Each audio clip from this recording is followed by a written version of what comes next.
والصلاة والسلام والتحية والإكرام على سيد أمر ما في الوجود سر الله في كل موجود نقطة دائرة الوجود صاحب لواء الحمد والمقام المحمود الخاتم لما سبق والفاتح لمن خلق المعلن الحق بالحق بالقاسم محمد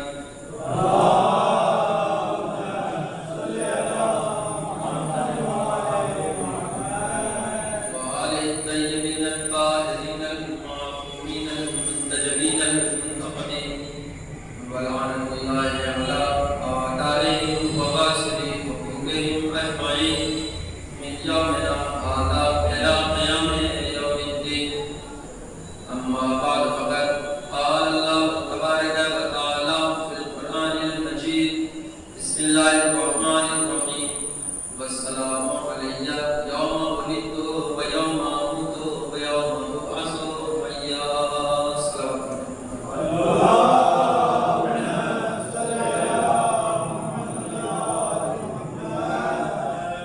حضرات گرامی قدر عزیزان محترم سروران امام مسلم کربلا سورہ مریم کی 33ویں آیت جس میں خداوند عالم جناب عیسیٰ علیہ السلام کے اس قول کو نقل کرتے ہوئے ارشاد فرماتا ہے کہ خدا کا مجھ پر سلام ہے اس دن جس دن میں پیدا ہوا اور اللہ کا مجھ پہ سلام ہوگا اس دن جس دن مجھے موت آئے گی اور خدا کا مجھ پہ سلام ہوگا اس روز بھی جس دن میں دوبارہ زندہ کیا جاؤں گا.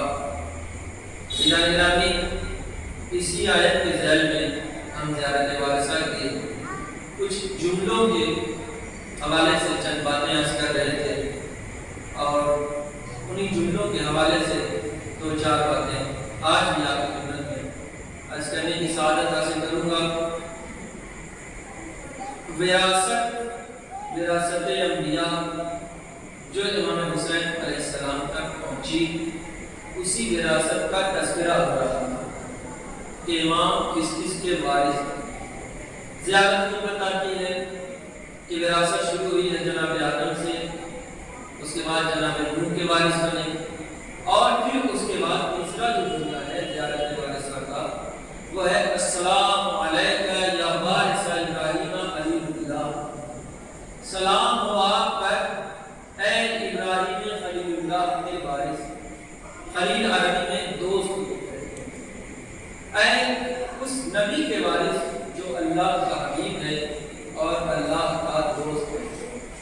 عزیزان محترم، جب آپ تاریخ انبیاء کا بغور مطالعہ کریں گے اور جب آپ نتیجہ نکالیں گے جناب ابراہیم کی سوانح حیات پڑھنے کے بعد تو آپ کو معلوم ہوگا کہ جناب ابراہیم کی زندگی میں کچھ چیزیں ایسی ہیں جو آپ کی ذات کا جز بنی ہوئی نظر آتی ہیں. ان میں سے پہلی جو خصوصیت ہے جناب ابراہیم کی وہ خصوصیت یہ ہے کہ جناب ابراہیم بت شکن یعنی بتوں کو توڑنے والے. اور دوسری جو خاصیت ہے جناب ابراہیم کی وہ یہ ہے کہ جناب ابراہیم اپنے وقت کے سب سے بڑے سلطان سے ٹکر لے رہے ہیں یعنی نمرود سے مقابلہ کر رہے ہیں. اور تیسری جو خوبی ہے جناب ابراہیم کی وہ یہ ہے کہ آپ کی ذات میں عشق خدا بہت ہی زیادہ تھا، لہذا عشق خدا کی آگ آپ کے سینے میں اتنی بڑھتی ہوئی تھی کہ اس آگ کے سامنے نمرود کی آگ کو آپ نے ہی سمجھا اور بے ساختہ نمرود کی آگ میں آپ کو گئے. اور چوتھی جو خوبی ہے جناب ابراہیم علیہ السلام کی وہ یہ ہے گرامی کہ دیکھیے مال قربان کرنا آسان ہے، حالانکہ اپنے خون پسینے کی کمائی ہوتی ہے لیکن جب نظروں کے سامنے سے جاتا ہے تو بڑا برا محسوس ہوتا ہے. لیکن آسان ہے اس کے مقابلے میں اپنی جان دینا. اگر جان اور مال پہ بتائے تو انسان مال قربان کر دیتا ہے، جان بچا لیتا ہے. لیکن اگر کبھی ایسا موقع آ جائے کہ ایک طرف اولاد ہو دوسری طرف آپ کی اپنی جان ہو تو انسان اپنی جان قربان کر دیتا ہے، اپنی اولاد کی جان بچا لیتا ہے. مگر جناب ابراہیم کی چوتھی جو سب سے بڑی خوبی یہ ہے کہ جناب ابراہیم نے مال بھی قربان کیا، اپنی جان بھی قربان کی اور جب اولاد کی قربانی کی بات ہے تب بھی جناب ابراہیم کے پیروں میں لغزش نظر لگتی ہے. آپ کے پیر کانپتے نہیں، آپ کے پیروں میں تھراہٹ نہیں آئی جانے گا. تو یہ 4 خوبی ہیں جناب ابراہیم کی. اب جو بھی جناب ابراہیم کا وارث قرار پائے گا اس کے اندر بھی یہ 4 خوبیاں ہونی چاہیے. پہلی خوبی یہ ہے کہ وہ خود شکن ہونا چاہیے. دوسری خوبی یہ ہے کہ وقت کے سلطان سے ٹکر لینے کا جذبہ ہونا چاہیے. تیسری خوبی یہ ہے کہ اس میں دل میں خدا کا عشق ایسا ہو کہ وہ ہر آگ میں کودنے کے لیے تیار ہو. چوتھی خوبی یہ ہونی چاہیے کہ وہ اپنی جان کے ساتھ ساتھ اپنی اولاد کی جان بھی قربان کر دے. السلام علیکم یا وارث ابراہیم خلیل اللہ. سلام میرے مولا آپ پر جو ابراہیم خلیل اللہ کے وارث ہیں. آپ نے یزید جیسے خود شکن کو یزید کا سارا خود توڑ کر آپ نے ثابت کیا کہ آپ خیبر جیسے خود شکن کے مثل ہیں. اس کے بعد آپ نے یزیدیت کی لگائی ہوئی آگ میں بے خوف و قدر خود بھی کود پڑے اور اس کی ساری ظلم کی لگائی ہوئی آگ کو اپنے مظلومیت کے پانی سے بجھا دیا. یہ میرے مولا کی دوسری خوبی تھی. اور تیسری خوبی یہ ہے کہ راہ خدا میں سارا گھر بار مٹا دیا. یہ میرے مولا کی چوتھی خوبی ہے. اور چوتھی خوبی یہ ہے جناب محترم کہ آپ نے جیسے جناب ابراہیم نے اپنی اولاد قربان کر دی ایسے ہی میرے مولا نے اپنی ہی آغوش میں 6 مہینے والے بچے کو قربان کر دیا. یہ جناب ابراہیم نے وراثت کا مظاہرہ کیا کہ حقیقی وارث ہیں امام حسین جناب ابراہیم. جناب ابراہیم کا امتحان شروع ہوتا ہے. تاریخ کہتی ہے کہ آپ گریبانی کر رہے تھے اور اپنی بھیڑیں چلا رہے تھے. اچانک آپ نے دیکھا کہ ایک انسان ہے جو پڑھ رہا ہے سبوح القدوس رب الملائکۃ والروح. اس کے پڑھنے کا انداز اتنا بہترین اور دلکش تھا کہ نبی خدا کو اس کا یہ انداز بے انتہا پسند آیا. آپ اس کے نزدیک گئے اور آپ اس سے کہا کہ بھائی تو جو میرے خدا کی تسبیح کر رہا ہے مجھے وہ تسبیح بڑی پیاری لگی. آج کل تیری زبان سے کتنی مٹھاس اور شیرینی ہے تیرے لہجے میں. اگر ممکن ہو تو دوبارہ یہی تسبیح پڑھ دے. یہ جو میں ریوڑ چرا رہا ہوں آدھا گلہ تیرا ہو جائے گا. یہ آدھا تیرے حوالے کر دوں گا. بس ایک مرتبہ اور میرے خدا کی تسبیح. یہ دیکھیں خدا سے محبت مال قربان کر رہے ہیں. اس نے دوبارہ پڑھا سبوح القدوس رب الملائکۃ والروح. جناب ابراہیم نے آدھا ریوڑ اس کے حوالے کر دیا. لیکن اب بھی دل کو تسلیم نہ ہوئی اور دل مطمئن نہیں ہوا اور چاہتے ہیں کہ میرے خدا کا نام اور لیا جائے اور میرے کان دوبارہ سنے میرے پروردگار کی تسبیح. تو دوبارہ اس سے پھر کہتے ہیں اے بھائی اگر ممکن ہو سکے تو ایک مرتبہ اور میرے خدا کی تسبیح کر دے بالکل ایسے ہی جیسے تو تسبیح کر رہا ہے. تو یہ بچا ہوا ریوڑ بھی تیرے حوالے کر دوں گا. اس نے دوبارہ کہا سبوح القدوس رب الملائکۃ والروح. جناب ابراہیم نے وہ بچا ہوا ریوڑ بھی اس کے حوالے کر دیا. ساری بھیڑیں جب اس کے حوالے کر چکے اب تو نبی خدا کے پاس کچھ بھی باقی نہیں بچا مگر اب بھی آپ کے کان ناآشنا ہے. آپ کا کان تشنا ہے تسبیح پروردگار سننے کے لیے. لہذا آپ نے ایک مرتبہ پھر کہا اگر ممکن ہو تو ایک مرتبہ اور میرے خدا کی تسبیح کر دے. اور دیکھ اب تو دینے کے لیے میرے پاس کچھ نہیں بچا لیکن اتنے بڑے ریوڑ کی رکھوالی کون کرے گا. اتنے بڑے قلعے کی دیکھ بھال کون کرے گا. کم سے کم ان کی دیکھ بھال کرنے والا بھی چاہیے. ایک نوکر اور خادم بھی چاہیے. تو میں تیری خادم میں تیری خدمت کروں گا اور میں تیری غلامی کے لیے تیار ہوں. بس ایک مرتبہ میرے پروردگار کا نام لے. اس نے آخری مرتبہ کہا سبوح القدوس رب الملائکۃ والروح. جناب ابراہیم نے اپنا مقام چھوڑا اس کے پہلو میں آ کر کھڑے ہو گئے. اے بھائی ہم اللہ کے بندے ہیں ہم وعدہ خلاف نہیں کرتے. آج سے میں بھی تیری خدمت کے لیے ہمیشہ آمادہ ہوں. جیسے ہی جناب ابراہیم نے اپنے آپ کو سونپا اس کی خدمت کے لیے اس کی غلامی کے لیے اس نے کہا ابراہیم کیسی خدمت کیسی غلامی کیسا غلام اور کیسا آقا. نہ مجھے تمہارا یہ ریوڑ چاہیے نہ تمہاری غلامی چاہیے. میں خدا کا بھیجا ہوا فرشتہ جبرائیل میں خدا کی طرف سے بھیجا گیا ہوں. اے ابراہیم اللہ یہ دیکھنا چاہتا تھا کہ تمہیں اپنا مال زیادہ پیارا ہے یا ذکر خدا زیادہ پیارا ہے. تو تم اس بات کے امتحان میں کامیاب ہو گئے اور تم نے یہ ثابت کر دیا کہ ذکر خدا تمہارے نزدیک زیادہ عزیز ہے اور اپنی قیمتی مال زیادہ عزیز ہے. یہ پہلا امتحان تھا جو جناب ابراہیم نے بات کی صورت میں دیا. یہ مال کا امتحان ہے. جہاں اللہ امتحان دے رہا ہے کہ مال زیادہ پیارا ہے یا ہم زیادہ پیارا ہے. اگلا امتحان وہ آپ سب سنتے آئے ہیں. جناب ابراہیم نے ساری قوم عید منانے گئی ہوئی تھی. بت خانے میں گئے, سارے بتوں کو چھوڑ دیا اور ایک بڑے بت کو چھوڑ دیا اور وہ نیشا وہ کلاڑی اسی بت کے گلے میں ٹانگ دی. سارے آئے اور آنے کے بعد وہ سارا واقعہ کہ کس نے توڑا کس نے توڑا. قوم نے کہا کہ ایک جوان ہے اس بستی میں, ایک جوان ہے جو ہمارے خداؤں کو برا بھلا کہتا ہے اور اس کا نام ابراہیم ہے. یقیناً اسی نے یہ حرکت کی ہوگی. جناب ابراہیم نے اس قوم کو بھی لاجواب کر دیا کہ جس کے گلے میں ریشہ لٹکا ہوا ہے مجھے تو ایسا معلوم ہوتا ہے کہ اسی نے سب بتوں کو توڑا ہے. اگر ہو سکے تو اسی سے پوچھ لو. تو قوم نے کہا وہ بولے گا ہی کیسے تو کر کہ ہم اس سے سوال جواب کر سکیں. جناب ابراہیم نے کہا جب وہ بولتا ہی نہیں تو پھر اس کی عبادت کس لیے کی جاتی ہے؟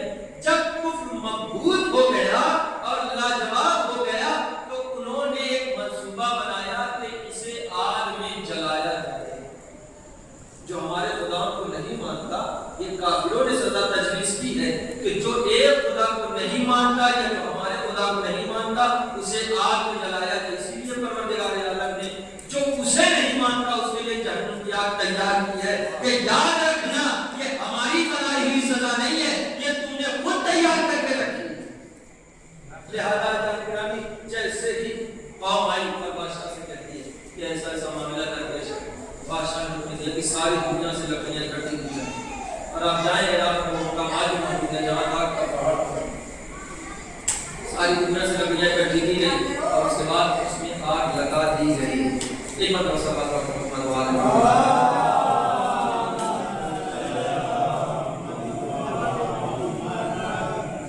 واقعاً شاید تاریخ انسانیت میں اس سے بڑی آگ لگائی نہ گئی.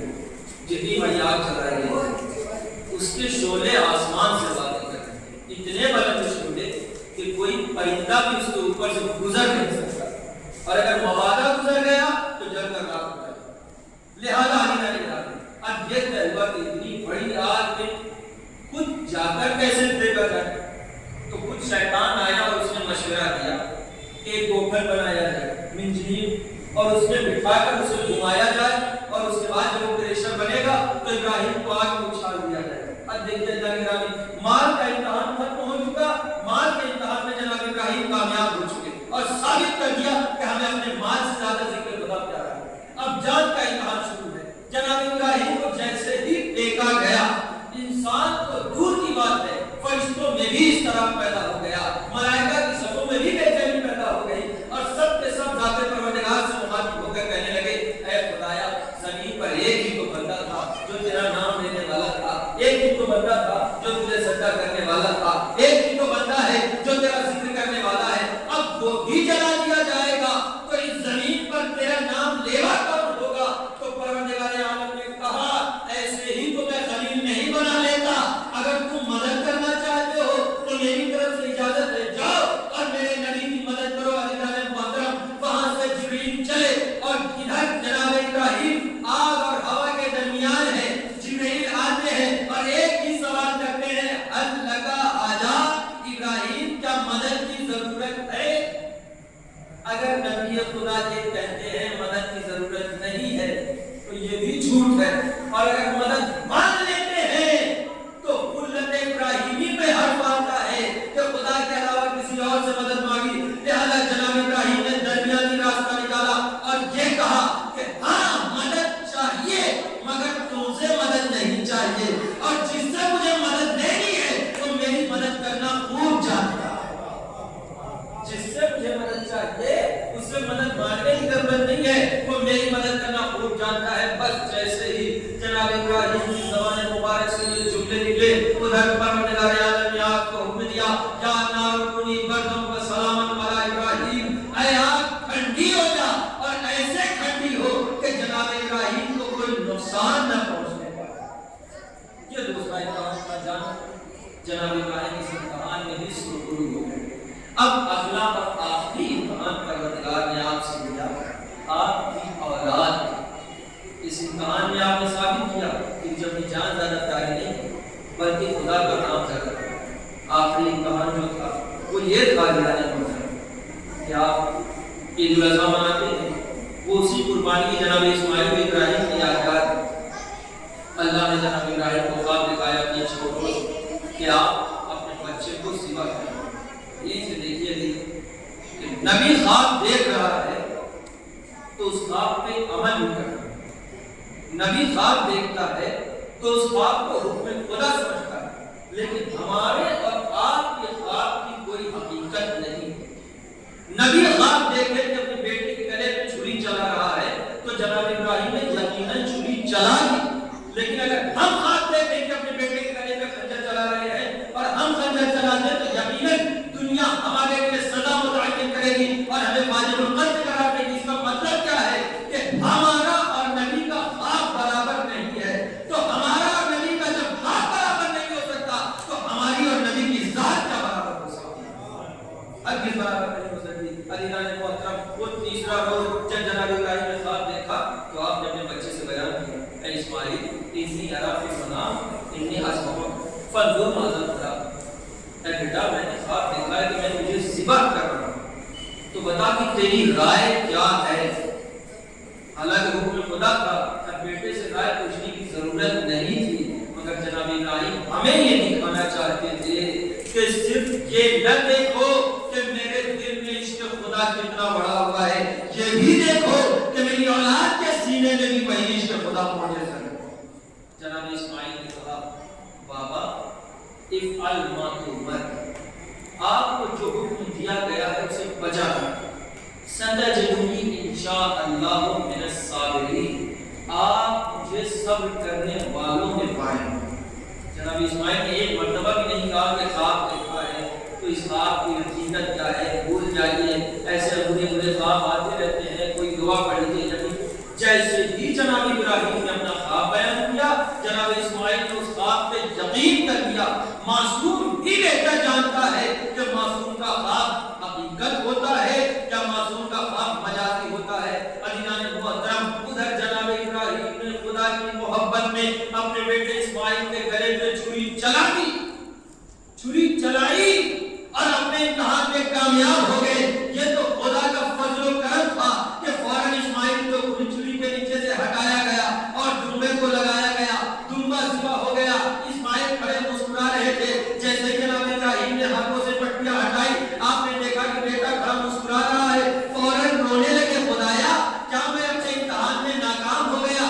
آواز قدرت آئی، نہیں ابراہیم، تم نے اپنے خواب کو سچ کر دکھایا، ہم نے اس قربانی کو ذبح عظیم سے تبدیل کر ذبح عظیم سے بدل دیا ہے، وَفَدَيْنَاهُ بِذِبْحٍ عَظِيمٍ۔ عزیزان محترم، یہ تیسرا امتحان ہے جہاں جناب ابراہیم نے ثابت کیا کہ نہ مجھے مال زیادہ پیارا ہے، نہ اپنی جان زیادہ پیاری ہے، نہ اپنی اولاد زیادہ پیاری ہے، اگر کچھ پیارا ہے تو وہ صرف اور صرف نام خدا پیارا ہے۔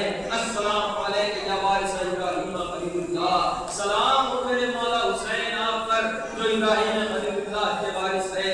امام حسین نے گھر بار نام خدا پر لٹا دیا، امام حسین نے اپنی جان راہ خدا میں قربان کر دی، اور امام حسین نے اپنے بچوں کو بھی راہ خدا میں قربان کر کے بتایا کہ میں حقیقی ابراہیم کا جانشین ہوں، میں حقیقی ابراہیم کا وارث ہوں۔ جیسے میرے جد ابراہیم نے اپنی مال، اپنی جان، اپنی اولاد راہ خدا میں قربان کی تھی، ایسے ہی میں سب کچھ راہ خدا میں قربان کرنے کے لیے تیار ہوں۔ وہ مینا کا میدان تھا جہاں قربانی دی گئی تھی، اور یہ کربلا کا میدان ہے جہاں حسین اپنی قربانی پیش کر رہے ہیں۔ بس ایک فرق ہے جناب ابراہیم کے امتحان میں اور امام حسین کے امتحان میں، وہاں ایسا معلوم ہوتا تھا عزیزوں کہ اب جناب ابراہیم کے ہاتھ سے ان کا سارا مال چلا گیا، مگر آخری وقت بالکل ایسا لگا کہ سارا مال واپس کر دیا گیا۔ اللہ نے کہا ہم نے تمہارا امتحان قبول کیا۔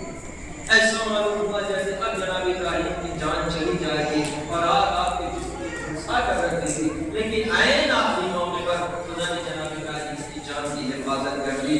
ایسا معلوم ہوا کہ اب جناب اسماعیل کے گلے میں چھری چل جائے گی، لیکن بالکل آخری موقع پر اللہ نے جناب اسماعیل کی جان کو محفوظ رکھا اور دمبے کو ان کی جگہ میں قربان کر دیا۔ مگر یہاں حسین جب قربانی دے رہے ہیں